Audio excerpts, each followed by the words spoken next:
Doomsday 3. We had Doomsday 1.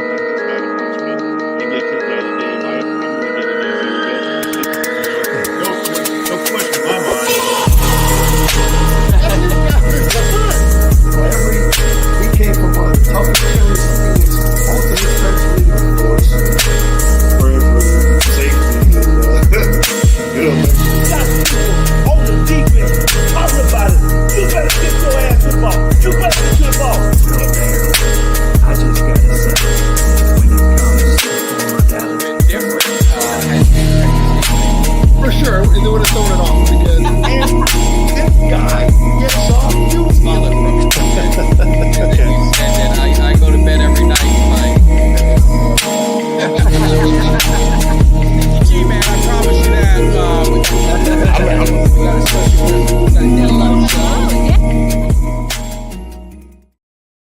What is up, Cowboys Nation? Your boy Mike Tag here. I apologize. We had some technical difficulties on my side this time, not even on Kelly's. On my side. We got it worked out. Everything is back to the way it should be. Hopefully you guys can hear me good. Kelly, you can hear me all right? hey, okay. All right, so we're ready to roll. So Kelly, we hadn't talked. So first of all, how are you doing? And then we'll get into a couple quick things. Then we'll get Uncle Cheech on. I'm doing good, man. I'm doing good. I couldn't, I'm over the Thursday night football thing. I've had plenty of time to kind of digest some things and watch the rest of the NFC kind of play out and then watch some of these AFC teams. And yeah, I feel pretty good. I feel pretty good. I know a lot of people, I said it was a common theme amongst Cowboys fans was that, I saw you had tweeted it. I think Law had a tweet. I've seen several people that kind of tweeted and said, "Hey, after watching the NFC, I feel like the Cowboys, this thing's wide open." You know what I mean for the Cowboys, and I agree. I didn't watch anybody that I was like overly blown away with. I will say an opponent we got coming up here in a couple of weeks, Green Bay, looked pretty good. I mean, obviously you got the Mike Parsons thing or whatever. I'm not just take that out of the equation. I thought Green Bay's offense looked pretty good with what they were able to do to Detroit, who I thought was a fairly decent defensive team, and just could not get anything done there. But outside of that, I'm liking what we got. A little bit of bad news today on the injury front with the Cowboys and Deron Bland, but we can get into that a little bit later. Ultimately, feeling positive. No, I agree. We're going to get into it. And guys, as you're rolling in, make sure you hit that like, subscribe, share. A couple quick just kind of advertisements, just kind of get you guys rolling. So those of you guys who are part of we did our first watch party with Boyd Farm at Charles Haley on, which I'm still like, I'm on cloud nine about that one. You got a big head. We had some technical difficulties. They were trying to figure things out. I gotta put it in my own hands. I gotta take, what do they call that? You gotta take the bull by the horn. Bull by the horn. I am flying out to the Chicago game, heading to Dallas for the watch party to be part of it. So it's going to be an opportunity. Your boy's going to be there. I'm going to be set up. We're going to make sure there's no technical difficulties. That thing's going to be running tight. And we've got Drew Pearson. Drew Pearson's locked in. Kevin Smith and Eugene Lockhart. So we'll be able to revisit Kevin Smith. We didn't get a chance to talk to him, but the OG 88, that is going to be absolutely phenomenal. So that's one good thing we got going for the cave. And the other one, I got to give props to my man Steve, because he kind of connected us. But I don't know, you're old school like me, Kelly. I don't know if the name Kenny Anderson rings a bell. I don't know if the NBA All-Star Kenny Anderson rings a bell. Okay, yeah. Second overall pick in the draft back in the 90s. Does that ring a bell to you, Kelly? Yeah, I know who that is. Because Kenny Anderson is a big Dallas Cowboy fan. A lot of people, I guess, don't know that. And Kenny Anderson is going to be coming in the cave to talk some Dallas Cowboys. We'll mix in some basketball, but we're locking down today to get Kenny Anderson in. So I'm excited. Change it up a little bit. What do you think? There we go. He's going to be our fan of the ball, Kelly. Is that all right? There you go. That's all right. That is approved. That's approved.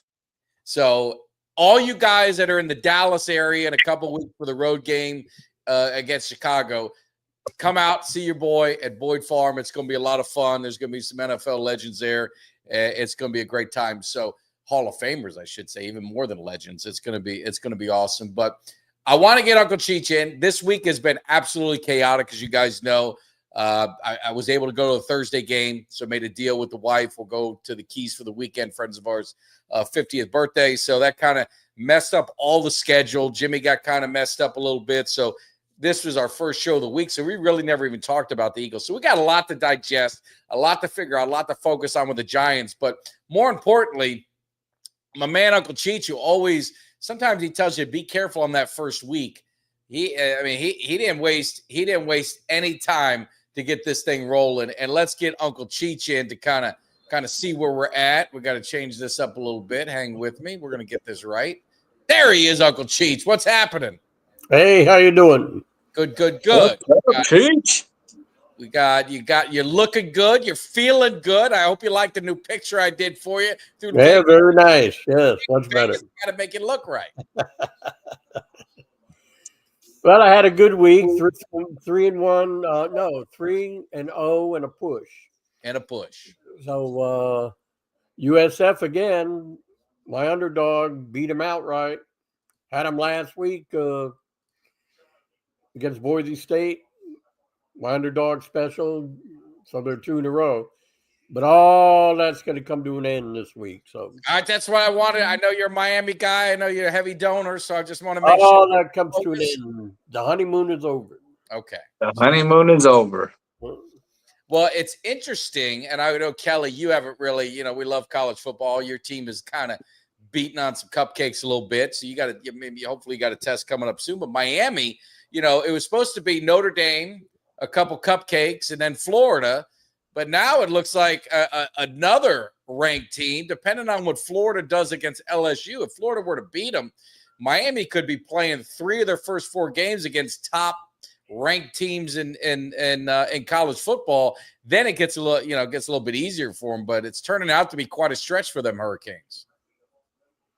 Yeah, well, they handled business against Notre Dame, and looked pretty impressive in doing so. So, I know for Tech, we were talking before when we were having a little technical difficulties. Me and Cheech were talking about it. I said Tech doesn't really have a tough game this week. They should kind of roll over them, but they'll have their first ranked opponent next weekend. They go out to Utah on a road game, and Utah, I think right now is number 20. We're number 21. So I think we might go up a couple, maybe depending on what happens this weekend. But we both should win. Both teams should win and be 3-0 going in. It'll be the first game of the Big 12 for Texas Tech. So looking forward to that game.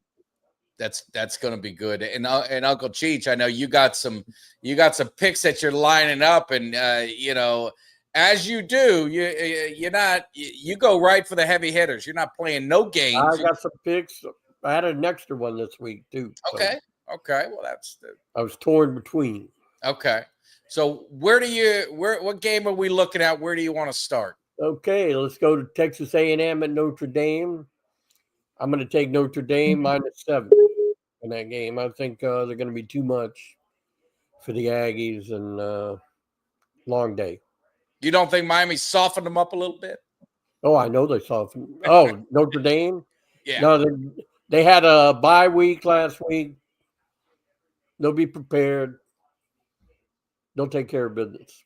Well, I just say that, Kelly, get your thoughts too. But one of my good friends and coworkers he's an A&M alum, and he's flying out to the game. So I told him, hopefully tell him save his ticket. Get the hell out of here. They got no chance in that game. Well, he goes on vacation afterwards, so he'll have enough time to recover. But Kelly, what do you think about A&M and Notre Dame? Any thoughts on that game? You know what? I have 2 teams in Texas that I dislike with a passion. One is the Texas Longhorns, and 2 is Texas A&M. So I definitely am I can't root for Texas A&M under any circumstances. So I'd have to go for Notre Dame in that one.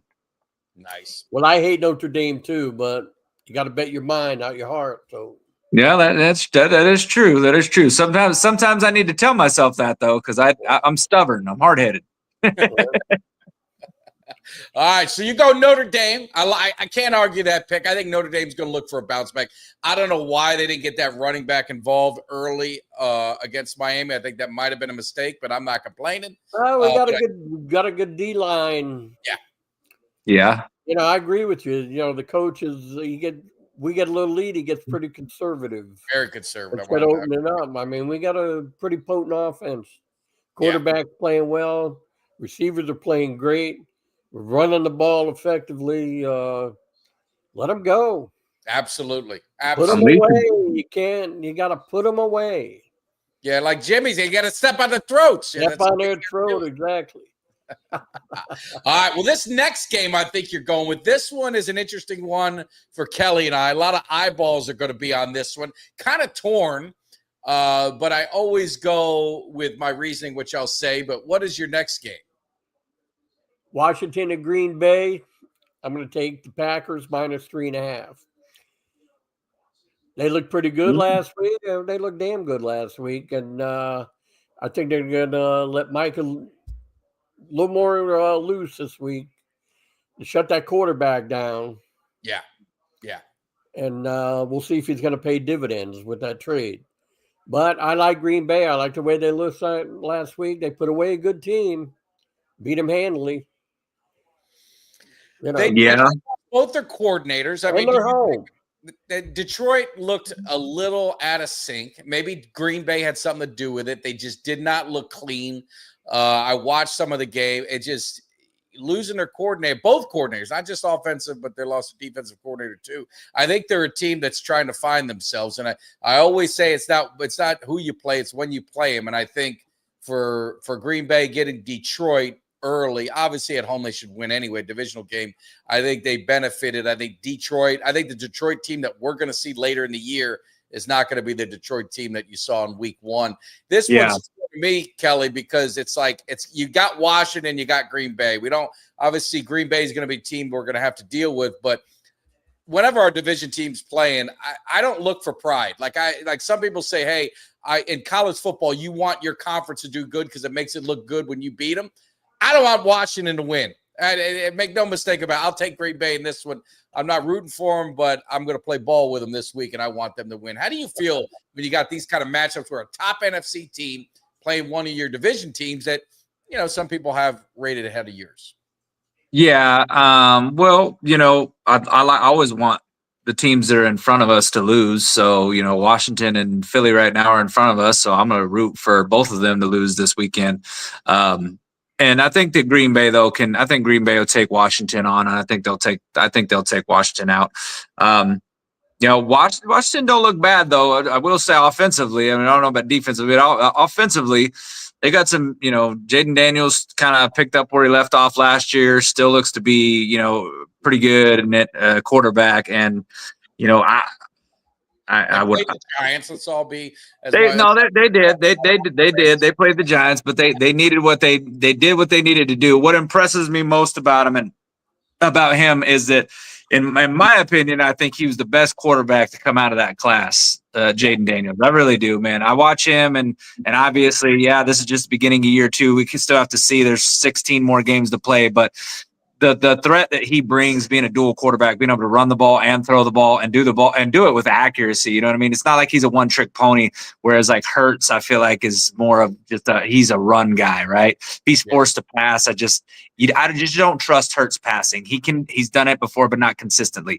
Jaden Daniels, I just seem like is a very consistently good quarterback, and I think he's going to be a guy that's going to give us pains in our sides for years to come, unfortunately. But that's what makes things entertaining, and that's what shifts rivalries. So who knows? Maybe it'll be Redskin Cowboy rivalry again. So I would love that one. Be back to it. So I like that pick, Cheech. I think I'm surprised it's only 3.5. If I'm being honest, I think Green Bay is going to beat them handily. So I think they're going to beat them handily. They got Parson, he attacks the quarterback, right? He's not a run stopper, he's a pass stopper. Yeah. And I get to say this now that he's going to turn loose, and he's going to get to the quarterback. Eventually, he's going to get to the quarterback. But we get to say this now as Cowboy fans. Garbage stats. He got a sack when the game was out of hand. It was at the end. Don't they remember they always said that about us, and we always had to defend it. Now I don't listen to anything that people Packers, we get to tell them that because that's what they told us about our Micah Parsons and Dak Prescott. No, you guys look pretty good. I mean, you had a chance to win the game. We blew it. You had a chance to win the game. Yeah, Yeah. we gave that game away for sure. Yeah. I mean, you were in there against the champions at home. Yeah. You were on the road, and I mean, that's what I'm saying. I mean, I wouldn't count your team out by any means now after watching them. You get all these experts on here in the beginning of the year. This is that. That's why I like to watch them play a few games. That's why I don't like betting early in the season. I like to see what's on the field. Yeah. Boise State, USF was supposed to be nothing. Florida was supposed to be something. Alabama, look what happened there. So Yeah. Florida State, I told everybody take Florida State in the points for weeks. Then a couple of my friends called me up and said, "You're an idiot." So I changed my pick like a jerk, and they beat him outright. You listen to him. Mike Norville's a good coach.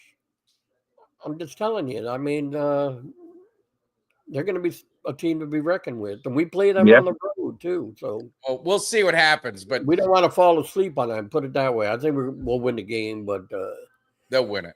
Don't fall asleep. My next pick is going to be Buffalo at the Jets. Buffalo and the Jets. Buffalo -7 at the Jets. Unbelievable comeback. Oh, it was. Yeah. I dozed off. I thought the game was over. God, you and me both. So, you and me both. That shows what the team is made of, and I think they'll take care of the Jets easily. I think they'll easily cover. No, I'm with you on that. But the only thing I'd say too, going back to Cowboys, you remember all these Cowboys. Remember what Mickey Goldmill said. You went toe to toe with the champion of the world. You know what I'm saying? That's what they. And I mean, and like Danny Green said, and I believe it. Philadelphia is. They are who we said they are, and we let them off the hook. Let them off the hook. I wish if Shoddy would have went in there and did that press conference, there was nothing more fitting than that press conference if he would have done it. But anyway, what are you thinking? What is your next pick? Are we doing an upset? Well, my upset's going to be. I don't think it's going to be much of an upset, but I'm going to take. It's Clemson at Georgia Tech. I'm going to take Georgia Tech. Wow. With the 3.5. I mean, Georgia Tech looked pretty good. Clemson, I think, from what I'm seeing, I think they were overrated at the beginning of the year. Everybody expected them to play. I know it's early in the season to play for the national championship, possibly, and I don't see that. Yeah.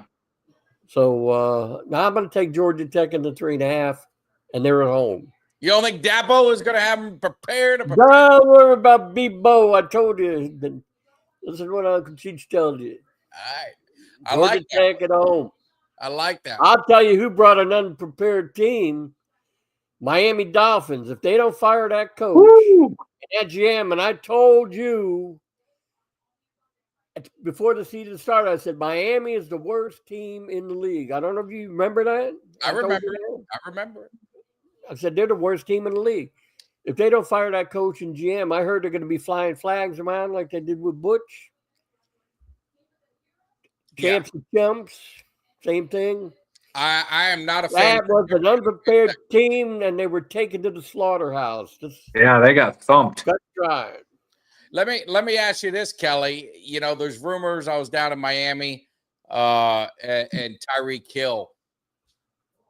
I mean, you like our offense. You like that. If Tyreek Hill, if there was a way you rent a season, you go get Tyreek Hill. Would you welcome him to the Dallas Cowboys if that were to happen? Sure. I mean, I would. I'd rather the Cowboys go out and get a running back than to get Tyreek Hill. But I wouldn't mind Tyreek Hill if I had to put odds on where he ends up. If Miami doesn't get this thing righted, I'm going to say he'd go back to Kansas City. I feel like the Chiefs need a wide receiver in a bad way, with Rashee Rice being suspended 6 games, and then was that Xavier Worthy got injured, shoulder injury, the very first game of the season. They're down, they're down to their backups at wide receiver. So if anybody needs a wide receiver, it'd be them. They're familiar with them, chemistry with Mahomes. I could see the Chiefs trading for him if things don't keep going south there in Miami. No, great call on that one. Yeah. They got to do something. That coach is terrible. That coach is absolutely terrible. Well, yeah, I mean, they that was honestly for me. I mean, I know Cheech was saying that that was calling them to be bad. But damn, it surprised the hell out of me. I looked on my fantasy football app looking, and I had to double check. I thought when it said 33, I think it was 33-6. I thought it was, Miami up on the Colts because I didn't think the Colts were going to bring that. And I'm like, the Colts are thumping them like that. I mean, the Colts are not a juggernaut by any stretch of the imagination. And they took it to the Miami. So, yeah, that kind of shocked me a little bit. Well, they said, I was reading the papers today, they said he's really on the hot seat if he don't right the ship. Him and the GM. Oh, yeah. They should be. If he don't right the ship, he's on the hot seat big time down here. Yeah. Big time. They play the Panthers. They lose this week to the Panthers because they play Buffalo the week after. They lose. They play New England this week. I thought it was the Panthers they played. All right. New England. Maybe. They're at home too, so yeah. No but it's nothing to brag about. No. Yeah. No. All right. What do we got? Your lock of the week. Let's get this. Lock of the week. I gave this a lot of thought. I'm going to take Florida at LSU at night. I'm going to take LSU minus the 7.5 to take care of the Gators. That's a ballsy pick right there. At night. Right? Yeah. No. LSU at night. I'm telling you. And you got to remember they play Miami next week. I'm not saying they should be looking ahead to anybody. After losing to USF, they better not be. But it is a interstate. It's a huge recruiting battleground, game for them. So and I think that coach is on a hot seat, just like is. So there's a lot of pressure. Brutal schedule they got left. Yeah. Brutal. Yeah. I expect him to be a miracle. I expect him to be gone at the end of the year. Yeah. I don't think he'll make it through the year. Especially looking at the schedule. They got a brutal schedule. I don't think the teams that was a bad loss against USF. Can't lose that. Can't lose like that. But like I said, they rate these teams beginning of the year. You don't see nobody play. Now you see them a little bit. Now you got a better idea.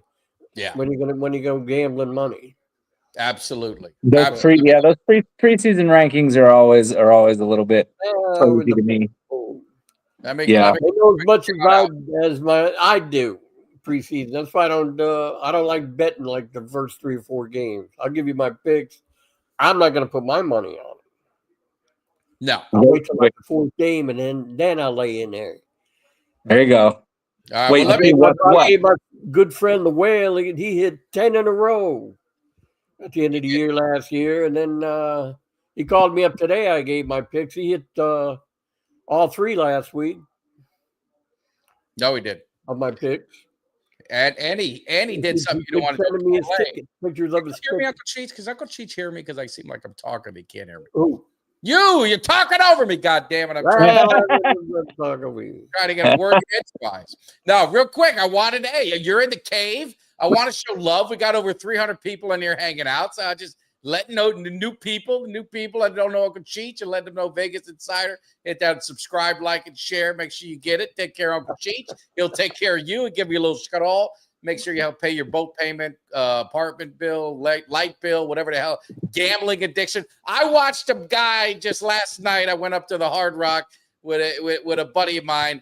I watched him lose $10,000 at blackjack in a blink of an eye. I couldn't believe it. I did. It was like so, and it was the worst because the dealer was one of those arrogant, trying to be nice to you, but just was like being a dick.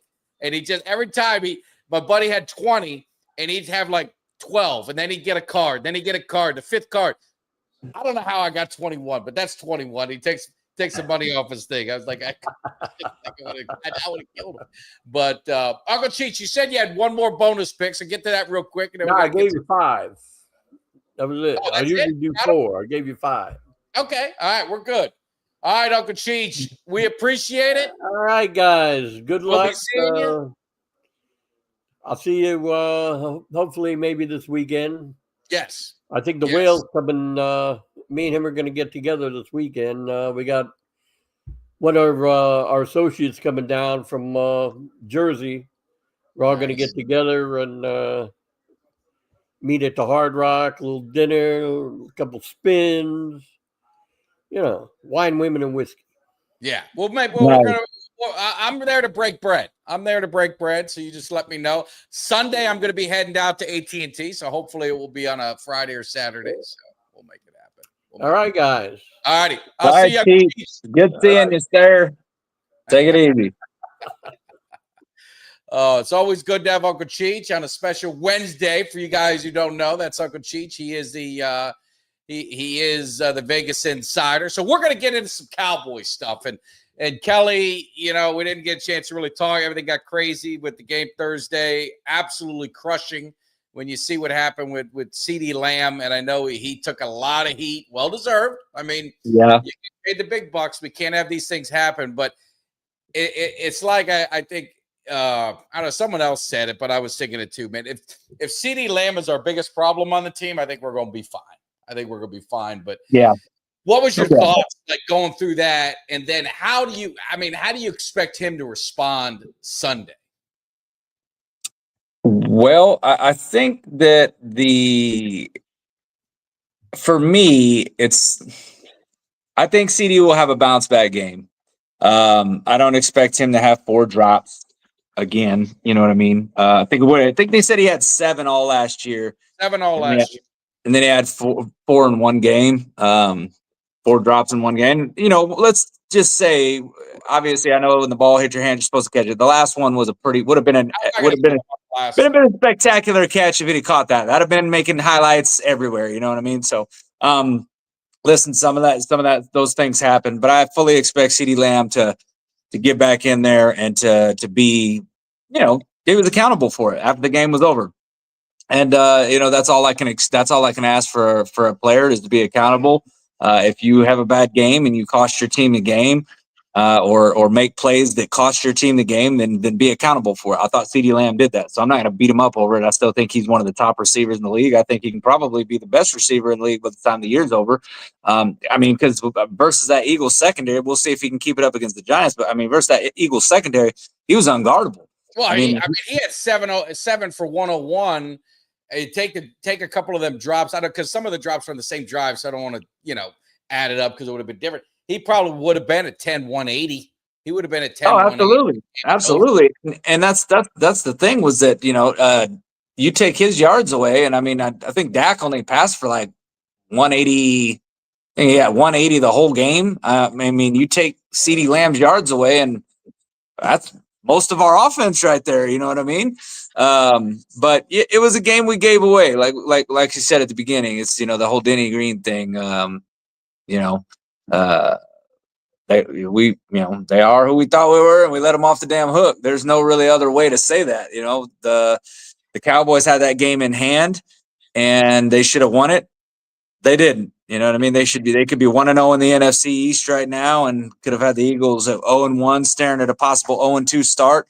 And I would be ecstatic if we could have started off, 2-0, and the Eagles end up 0-2. Not saying the Eagles are going to lose to the Chiefs, but it's a possibility. Chiefs are 0-1. But you got a desperate Chiefs team coming in. That's going to be playing at home against the Eagles. So, listen, anything is possible.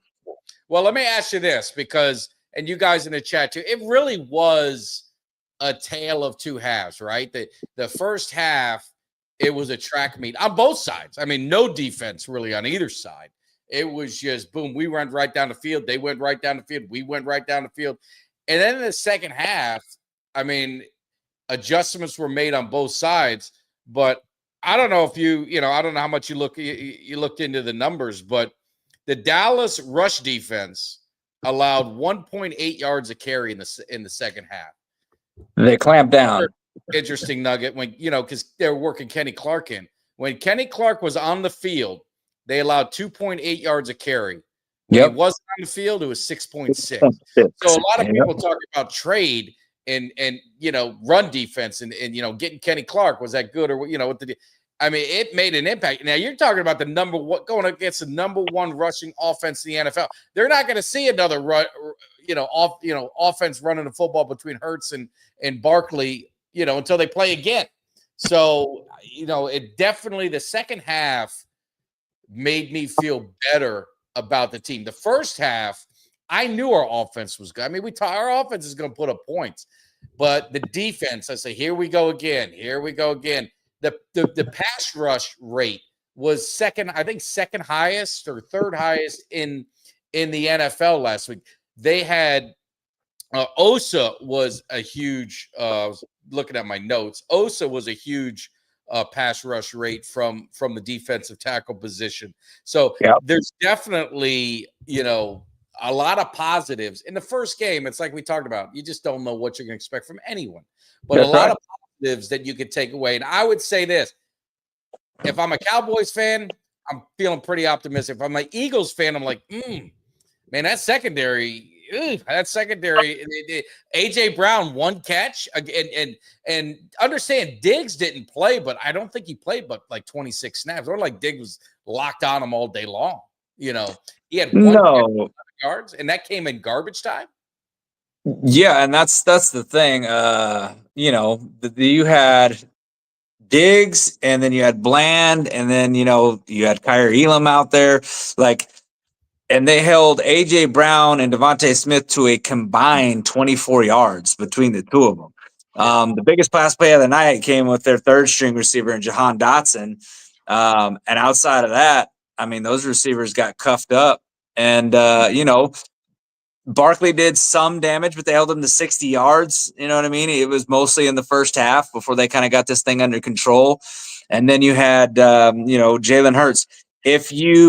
In the second half, they kind of figured it out. If you take away some of those run lanes because they just weren't really playing that gap integrity that they call it, where they play their gaps, right? They were getting out of position, which would open up these running lanes for Hurts to run, right? There were pressures that were causing Hurts to run. They were pressuring him, but whenever you pressure a mobile quarterback, you either have to, have that gap integrity or you got to have a spy on him. Yeah. And I don't think we really did that until that second half. But in the second half, who'd we miss in this game? It was so evident watching it. I mean, when you're talking about a spy, you're talking about who can you have on them.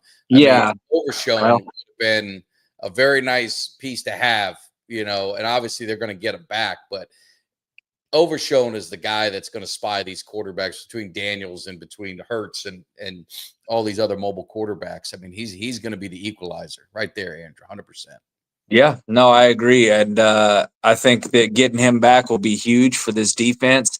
I think that, ultimately, though, I really was happy with the way this team played. It sucks to say that in a loss, you know what I mean? And I'm not one for moral victories or anything like that, but it felt like that to me just because of the fact that a lot of the question marks that we had as fans, a lot of them really got answered that night. I mean, I know that the Eagles didn't have Jalen Carter, but the Cowboys were able to run the ball very well. Javonte Williams looked very good, powerful runner. I still think we need the lightning to that thunder. And I don't really think that that's Miles Sanders. I don't think that's the answer. Dude got caught down by a D lineman, I believe, was who chased him down, which is, and to me, inexcusable. And then he had that big fumble. Let me ask you about that fumble, Kelly, because I was screaming at the TV, and I don't know if anyone else was screaming. I talked about it on the post-game show that I did afterwards. But you're screaming at the TV. It's like, put Williams in. I didn't know why he was in either. You're inside the 10, and I nothing irritates me more when they do, all right, we're going to give this guy 2 series, then we're going to give this guy 1 series. Understand the situational football of where the game was at. You had Javonte Williams that was steamrolling, moving the pile inside. Yeah. He's already scored 2 touchdowns. You had Sanders, obviously had the big run, but he's not going to be that guy. I mean, he's not built that way. Where you had Williams that was punishing, put him inside the 10 and just bring him back in the game. I just don't. It pisses me off when they do that. It's like, know the situation you're in. I agree, and I just didn't understand why they, and you're down there in the red zone area or whatever, and you got Williams had just busted, or Miles Sanders had just busted off that big run, which I understand that he had got that, but he also got chased down behind, and he also, I think, might have been a little bit gassed at that point to still even had him in. So I thought that was, but you know what? Ultimately it boils down to that happened, but I felt like the game was still within grasp and still a winnable game. I think what really was the nails in the coffin were the drops. Yeah. CeeDee Lamb with those big drops because they were on crucial. I mean, it was a third down twice, two big third downs that, if CeeDee Lamb catches that, you're still moving the ball. And and Dak seemed to be in a very good rhythm all night long with his receivers. And I just felt like even at the very end, when we got that ball back with like 2 minutes left, I was feeling pretty good. Oh yeah. I really was. I was feeling good. I was like, we're about to go down here and we're going to win this thing. Like Dak had looked good all night. And for all the talk that we've had about that offensive line and the question marks we had about that offensive line, the offensive line gave him time to throw the ball. There was a couple sacks that Dak got out of, some pressures, that one where he was kind of did a Houdini move where he looked like he was wrapped up and somehow got out of that thing. But look, I thought Dak, for not playing any in the preseason and for being injured a lot, injured last year and missing a lot of games, I thought Dak looked very comfortable. I thought he looked more mobile than he has in years past. I thought he looked, he never looked like he was flustered. The throws that he was making were calm, cool, collected. They were where he wanted to. You never seen him make one of those throws where he's like, damn, I wish I had that one back. He just looked like to be in complete control. And that Dak Prescott is dangerous for the rest of the NFC because that Dak Prescott right there is going to get that chemistry down with George Pickens. You're not going to see George Pickens with very many 30-yard games, I don't believe. I think that chemistry is coming along. It will develop. And when you've got Pickens and CeeDee Lamb both tearing it up, and then you've got Kevontae Turpin, I thought he did some good things.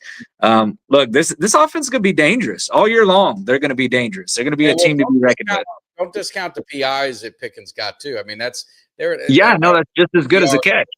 Yeah, worth the catches there too.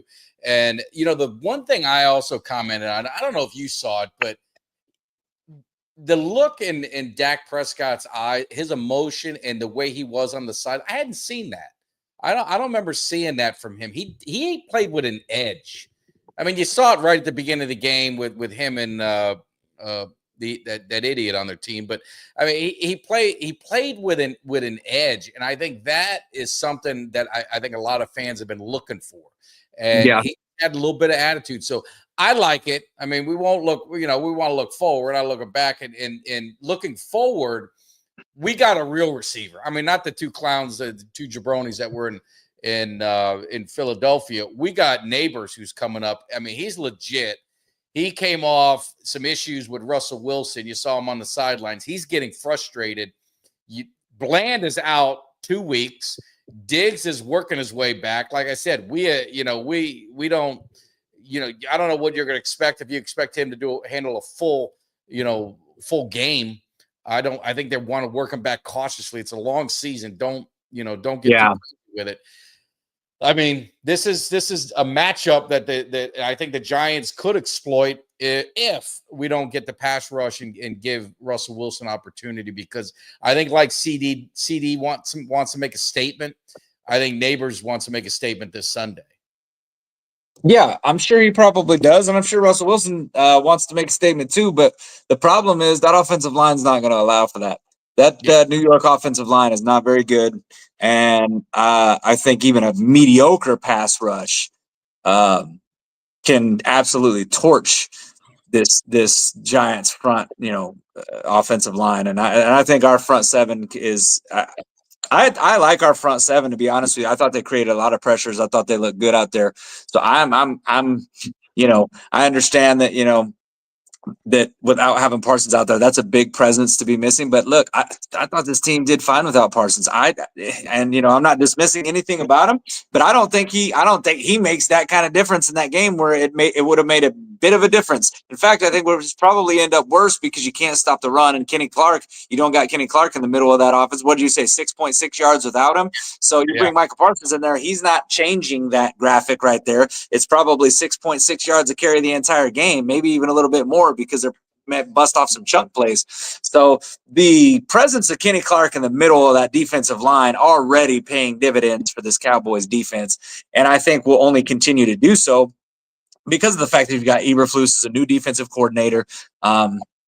He's still getting his legs under him, and he's still kind of, figuring some things out with his defense in live action. And I love what I've seen from the team so far. So obviously it's only 1 week, but I've really loved what I've seen from the team so far. So I got no complaints, and I think that they should absolutely handle. They should absolutely handle the Giants this weekend. They should. I think the point that Andrew made, great point.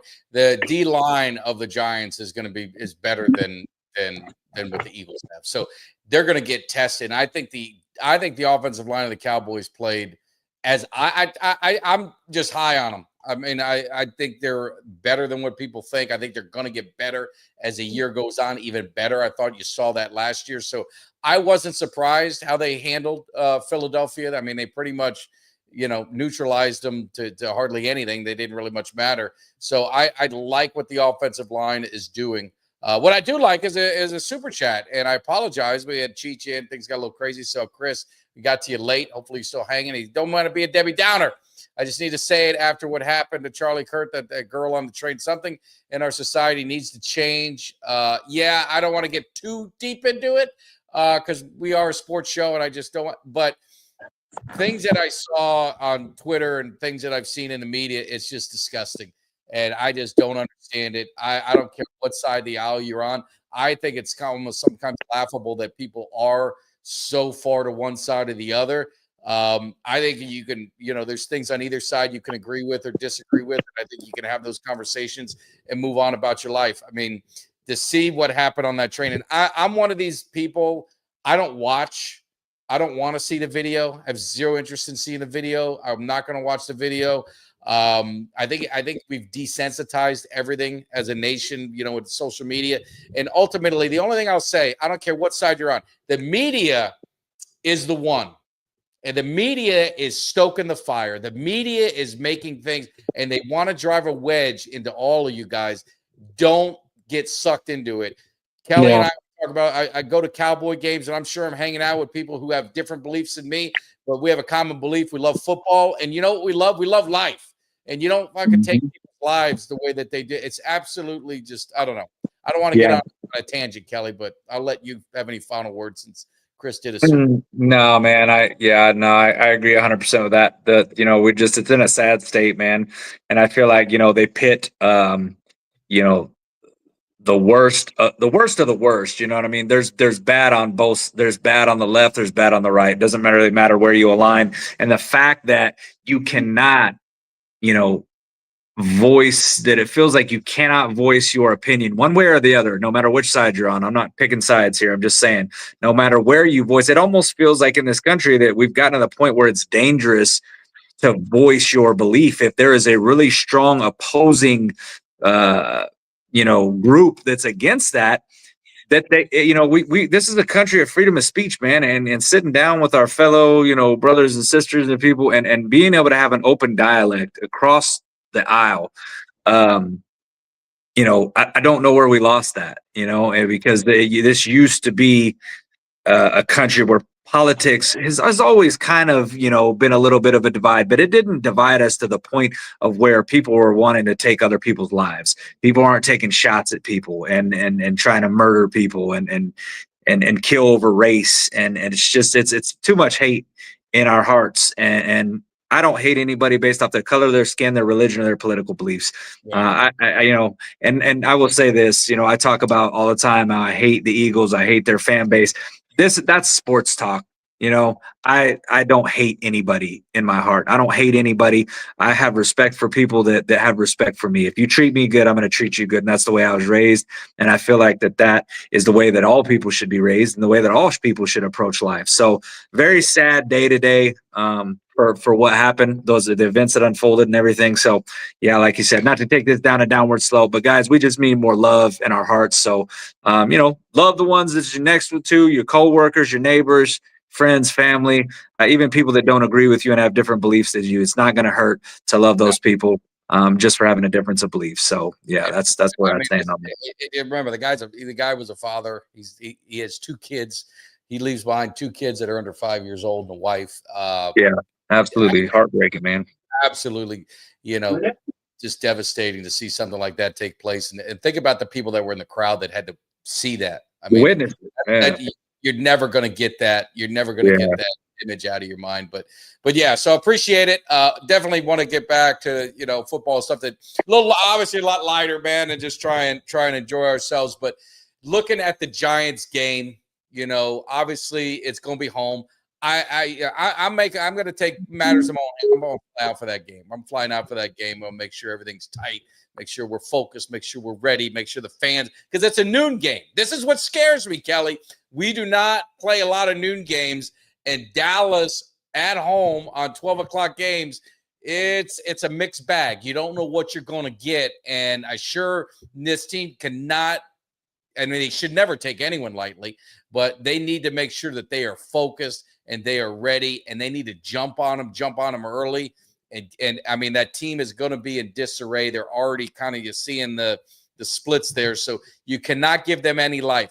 What do you feel about Russell Wilson starting? I breathed a sigh of relief. Hopefully it doesn't bite me in the ass. I did not want to see Jackson Dart playing week 2. I don't like the unknown. I think Russell Wilson's a known right now. I think he's what he is, what he was, I should say. What do you think, you guys in the chat? How do you feel about A, a noon game, but B, the quarterback situation in New York?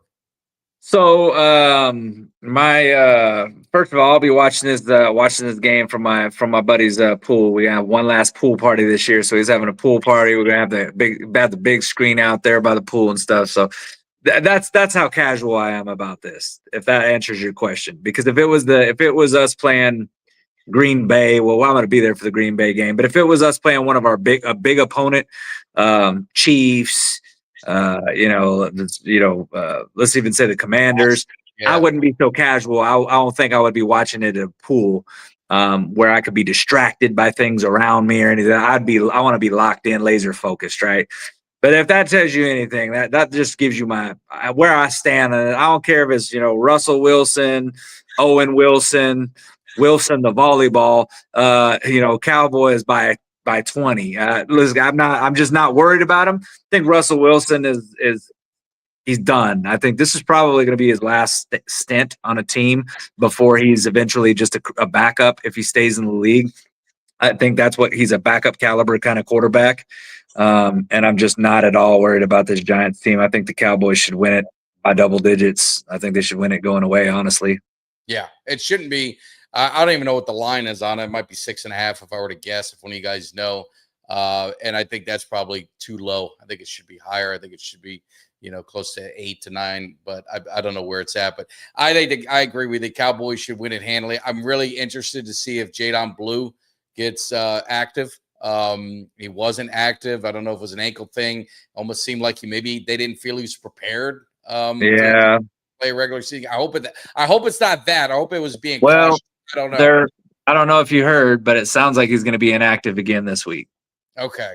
Sounds like he's going to be inactive this week. They were talking to Schottenheimer, and he was talking about consistency. I don't know exactly what you need to see out of him in terms of consistency. If that was it, then you should have played his ass in the preseason.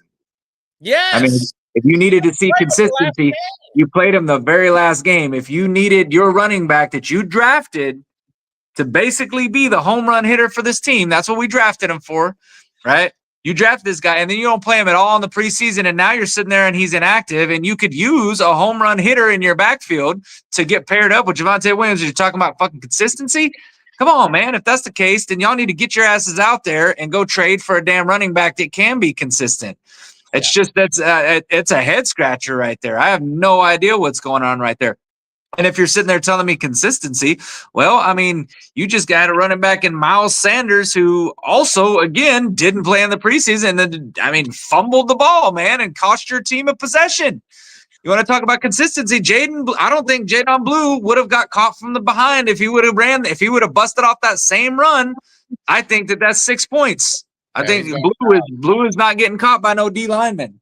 Yeah. And so I don't know what the hell's going on there, man, but it's frustrating. So I keep hearing this consistency shit, and I'm like, look, either give him the start or go out and get yourself another running back, because Miles Sanders is not your answer as your number 2. He's not. I saw enough from him on Thursday night to he's just not it. I even with that long run, I was not impressed by him at all. Yeah, I would. I mean, if that's your case, then just put Moffitt. I know he's not a home run hitter, but hey, we're gonna bruise people between Williams and Moffitt. Then fine. Yeah. We'll do thunder and thunder. Yeah, I mean, I just don't know, but it's not a good feeling if that's the case, and it's disappointing that Correct. You talked about drafting running back and the importance of running back, and then the guy that you drafted first you don't feel he's ready. Mozzie, I heard. Now Mozzie, I did hear he's probably going to be inactive. I think he's done.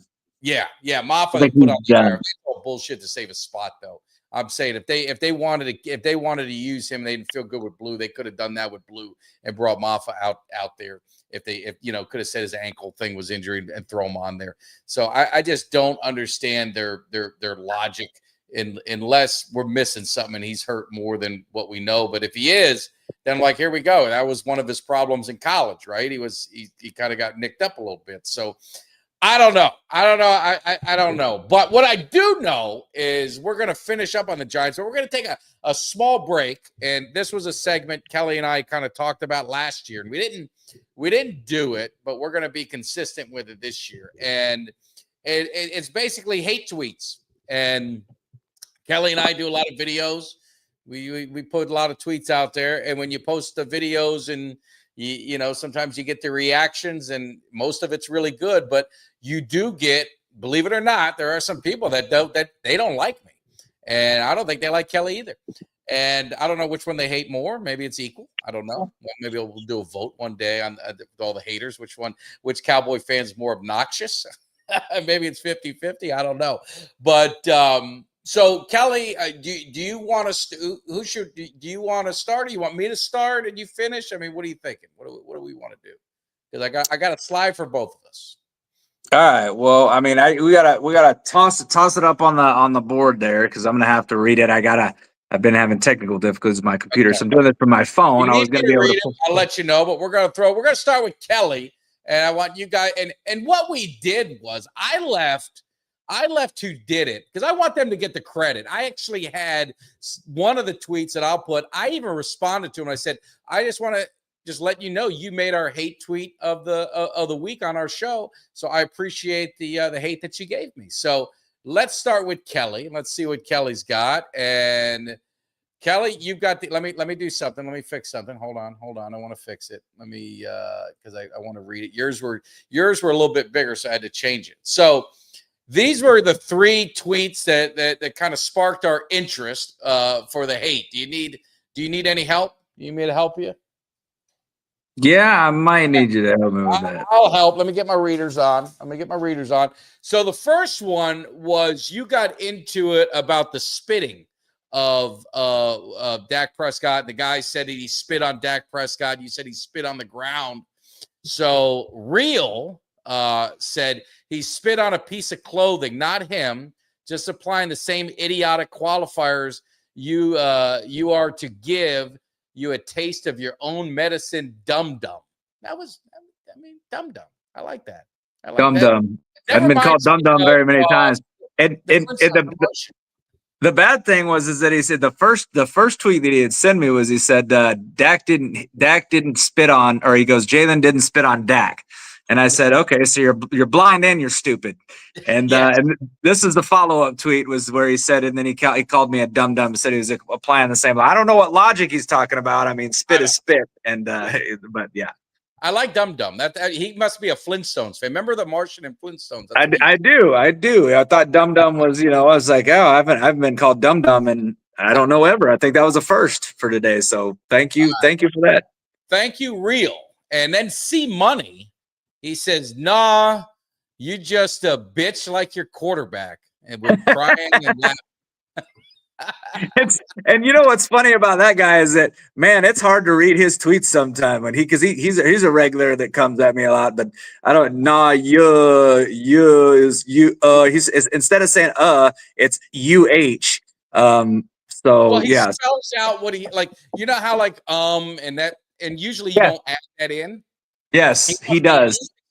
He's typing as he talks like that. So when he's like, nah, you just, and he goes, and and then bitch just like yo, and not your. We're gonna do yo quarterback. So I like that. Yo quarterback. Yeah, I'm a bit just like my yo quarterback. So yeah, Oh, he congratulations. follows you, and you haven't followed him back. Yeah, he does. You know, I deserve a follow back. earlier in that tweet, you know, earlier in that that little rant or whatever, when he had called me he had called me a bitch. I told him, I said, well, you know, I don't know about you, but I typically don't make a habit out of following people that I think are bitches. But hey, you do you, buddy. Now, I like this one. This is probably my favorite one. Save the best for last. I think This so. guy, maybe we want to send him each of our videos and let him figure it out. But he said, please stop putting this K9 Cowboy fan mother effer on my timeline. Dickhead is worse than our resident driveway car screamer. I like that. Yeah, no, that one made me laugh. That one made me laugh. I'm not gonna lie, that one made me laugh. I get a laugh out of all these, to be honest with you. One of my favorite replies, though, one of my favorite ones that when people do them, because I get it so much, but it's so unoriginal that I didn't want to put one of those on here. Is that you mad? You know that you mad? Like You mad. if you respond to something that somebody says, oh you mad? Like. Trust me, I'm never mad. Usually I'm laughing behind my keyboard at whatever it is you're tweeting over there, because I know that, you know, I'm about to roast you into an oblivion, but I love the you mad. Those always make me laugh. Good Well, stuff. those are some quality ones. Those are some quality ones. Now let's see what I get. Now I think I did all Twitter, because I usually get more hate on TikTok. I do get Twitter, but sometimes on TikTok they get very, very mean. But let's see what we got. Let's see if I can read them. This is from one of our Eagle fans, Tom Steaks. And Okay.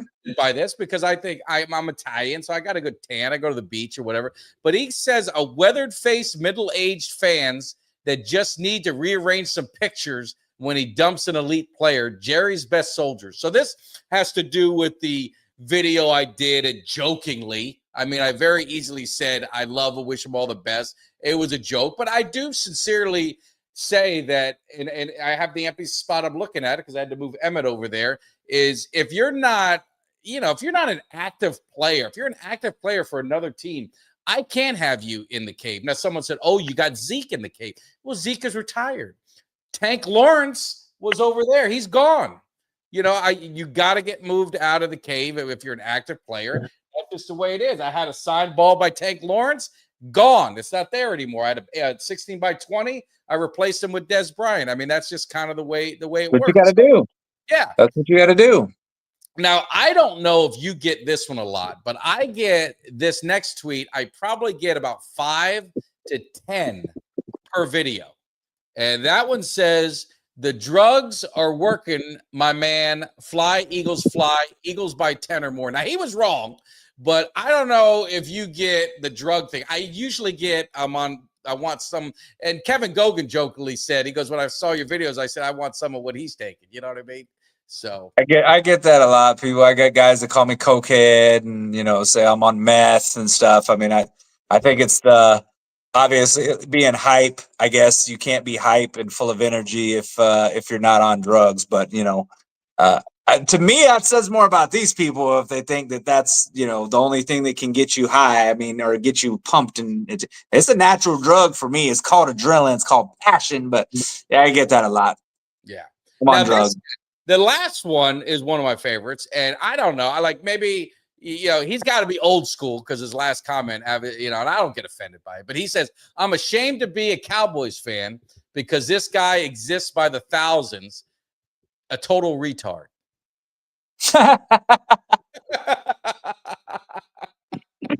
Oh, man. That's good stuff. But hey, I enjoy it. I always tell people, thank you because you took the time to find me, to watch the video, click the video, and then watch it, and then even took more time out of your life to comment on it.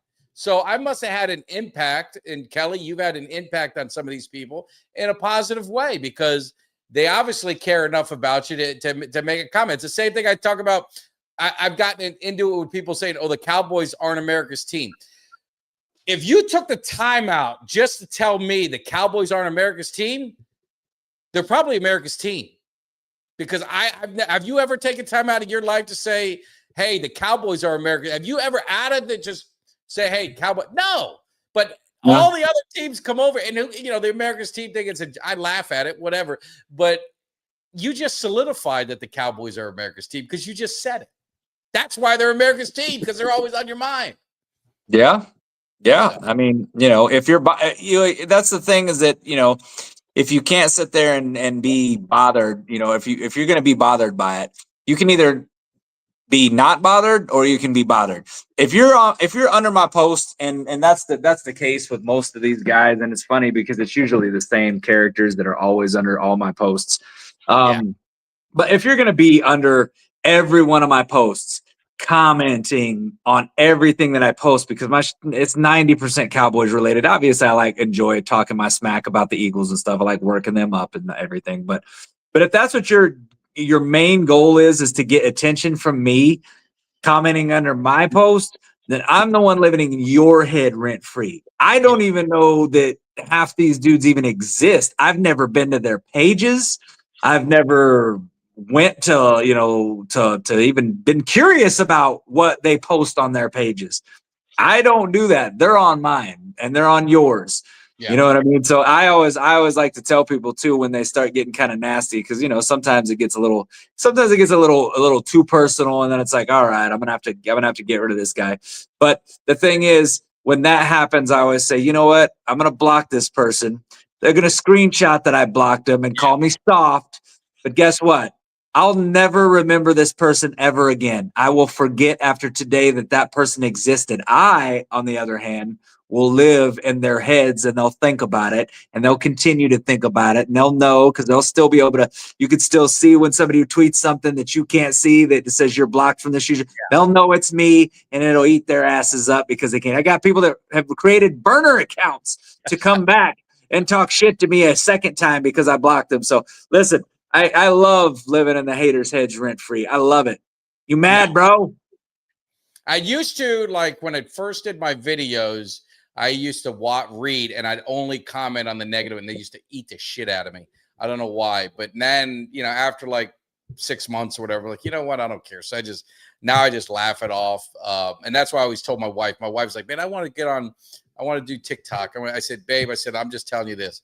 I said, you better have thick skin, because the worst of, and I've seen, beautiful women, and they get absolutely, people will annihilate them for anything.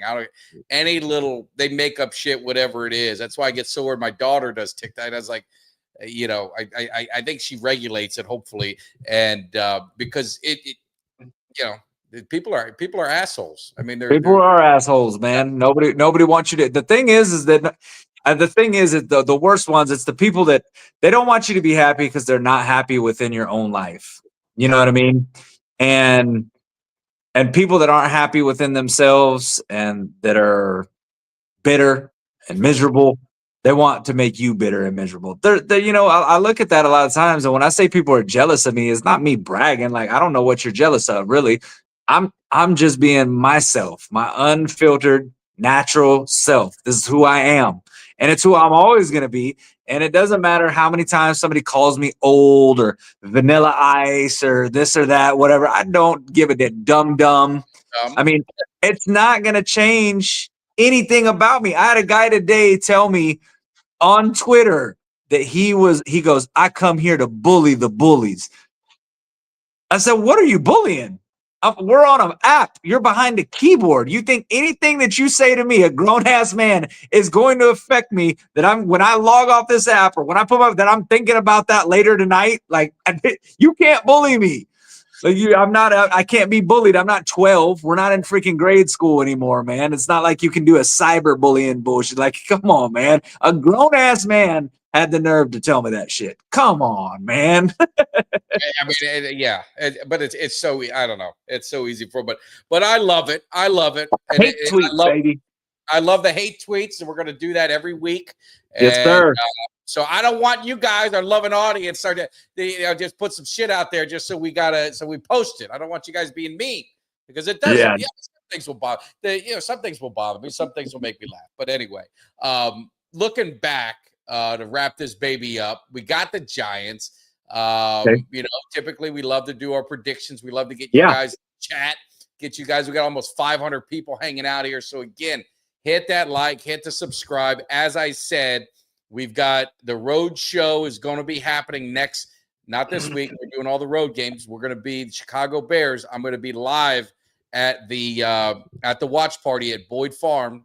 And it's going to be the OG Drew Pearson, Kevin Smith, 3-time Super Bowl champion. Obviously, the hit machine, Eugene Lockhart. We're all going to be there. I'm going to be live there, flying in on Sunday morning and flying out Monday morning, I believe is what I'm doing. So it's going to be a lot of fun. It's a 3:30 game, so it's perfect. They had over 250 people at the last one, so they're expecting a big turnout. And it's going to be a lot of fun. So if you guys are in that area, I'd love to hang out with you, man. Come up. We'll cut it up. I'll be there all day. So it's going to be a lot of fun. So definitely check that out. But it's prediction time. And it's Cowboys, Giants. Cowboys, I think, have beaten them 14 out of 15. I don't know what the hell the number is. It's been crazy. It's death, taxes, and beating the Giants is kind of the way our life has been for the last 10-plus years. So I'm seeing some of the scores going before we even get a chance. And nothing is close. So nothing is close. We've got 30-10, 34-17. Cowboys by 17, 31-10. What say you, Kelly? I got I'm going to say I'm pretty close to that 31-10. I got earlier in the week, I think I said 33-17, but I'm not giving the Giants 17. I don't think they score that. I'm going to go 33-13 Cowboys. 33-13. I like it. They didn't score a touchdown last game. They got to at least score something. So I love the 30. I love the 13. I think Dallas puts up. I think they're going to put up 40. I think they're going to put 40 on them. I think it's going to be like 40-16, something like that. They'll get a late, maybe garbage thing to make it. Maybe it's 40, to 20 or something like that. I think Dallas 40 burger.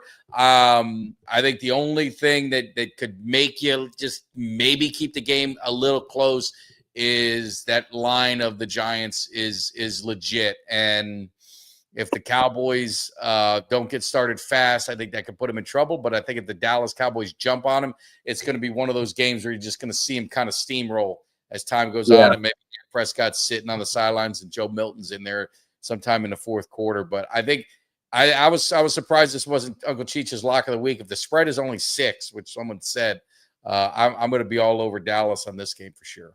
I agree. I think that's a conservative spread. I know it's the NFL and they don't like going with these large spreads, don't want to make them too large, but it's New York, man. If you look at the combined score from Dallas and New York over the past several years, Dallas has really given New York some beatdowns, like historic beatdowns.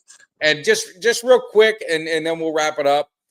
Just talking big games, Philly and the Chiefs. You talked about the Washington and Green Bay. What do you think? You think there's going to be a 3-way tie for first place after week 2, or do you think Philly? Well, I think, you're talking about the Chiefs and that you're talking about them playing at home and looking down the barrel of an 0-2 start. I don't have this off the top of my head. I'm just guessing, but I would throw it out there and venture to guess that Patrick Mahomes and Andy Reid and since the time that Andy Reid's been, I would venture to guess that the Chiefs have not started out 0-2 ever. Not since Reid has been there, not since Mahomes has been there. I don't think they started 0-2. I'm going to say that the Chiefs edge this one out. I know that, here's the thing. Mahomes' receivers are banged up, and he's hurting right now with receivers, but, man, Philly's secondary looked terrible. They And did not. if anybody can expose that, then it's Patrick Mahomes, because that's Patrick Mahomes. So I'm gonna go with. I know the Eagles will have Jalen Carter back on that defense, but I'm gonna still go. I'm gonna go with the Eagles, or no, with the Eagles. I'm going with the Chiefs here. I'm gonna have it as a tight game, though. I don't think it's gonna be a very high scoring game. I think it's gonna be a very low scoring game there. Kind of a little bit of a slugfest, and I'm gonna say Chiefs 20, Eagles 17. Nice. I like Yeah. it. I like it. I think it's going to be tight. Eagles are the better team. I think the Eagles are the better team. I think Chiefs are starting to become mortal, and I'm worried. But I just like your point. I just can't see at home. I can't see Mahomes going 0-2. I'd be really surprised. I think Green Bay is going to take Washington. I think Green Bay's the better team. So I think it's going to be a 3-way tie for first place. When all things done on Sunday, I think we're all going to be 1-1. And we talked about the fast start. We talked about Deron Bland. Deron Bland's going to be out. Deron Bland's probably out next week. We saw the Bears. I think the Cowboys have got to the Bears and the Giants. The Cowboys have got to beat them both. They got to go into Green Bay. They cannot afford to lose any of these next two games. They can't afford to lose to the Giants. They can't afford to lose to the Bears. Yeah, you want to be 3-1 when you go into Green Bay, because if for some reason we were to drop a game to Green Bay, being 3-2 is not the end of the world. But if you're talking about and I wouldn't even say that being 2-2 is, but you just you just don't want to. You don't want those are teams that you should beat, and you need to beat them. You can't drop, because and that's the thing is we've talked about, and we talked about it during the offseason. This early part of the schedule, these first 6-7 games. Obviously, I'm not saying Green Bay is a cupcake, but there's a lot of very winnable games in there, right? When you get to the back half of this schedule, it is brutal, man. I mean, you're talking about playoff teams left and right. First time in history, and I think it's obviously teams are different. Detroit didn't look great. I think Minnesota didn't look great. The Cowboys, first team, I believe, in NFL history, they have a 4-game stretch where they play all 4 teams at 14 or more wins last year. Oof. Yeah. I mean, that's a tough stretch. I mean, that's a lot. That is a tough stretch. Yeah. That is tough. It'll be interesting. Last thing we didn't talk about, but Purdy's out. Could be out multiple weeks. Kittle's out. Did you look at San Francisco as a team to watch this year? I mean, how much do you think this is could this derail that for them? What's your thoughts on San Francisco? And real quick, now we hit over the 500 mark. So I always like to show love. 500 people hanging in the cave. Definitely appreciate it. Hit that subscribe, like, share. If you're on Twitter, scoot on over to YouTube and hit that subscribe, hit that thumbs up. Appreciate it. Go ahead, Kelly.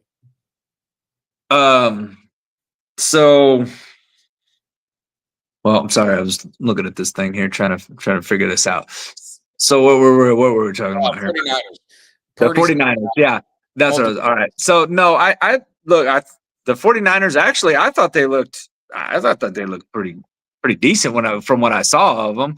Yeah. I thought they looked fairly good. I don't know, man. I think that there's going to be some teams this year that are in the NFC that we might have thought they were going to be pretty good that might not be as good as we thought they were. Yeah. You know what I mean? So it's some of these teams, and some of those teams are teams that we're gonna play in the back half of the schedule. So that may bode to be a good thing for the Cowboys. But San Francisco is a team that's just they've lost a lot of playmakers, man. Yeah. Both sides of the ball. You know what I mean? Whether it's Debo, whether it's Bosa, they've lost some guys, man. They've lost a lot of guys off that team, and I don't know. I think that there'd be probably middle of the pack team. Yeah, I'm with you. I think this is their kind of decline. Their injuries are piling up on them. Purdy. Yeah. I think this is going to be one of those teams. And it's interesting. The playoffs every year, 4 teams, and I don't think they were in the playoffs last year, but the playoffs change. 4 teams that were in the playoffs last year are not going to be in it this year. You just got to figure out which ones it's going to be.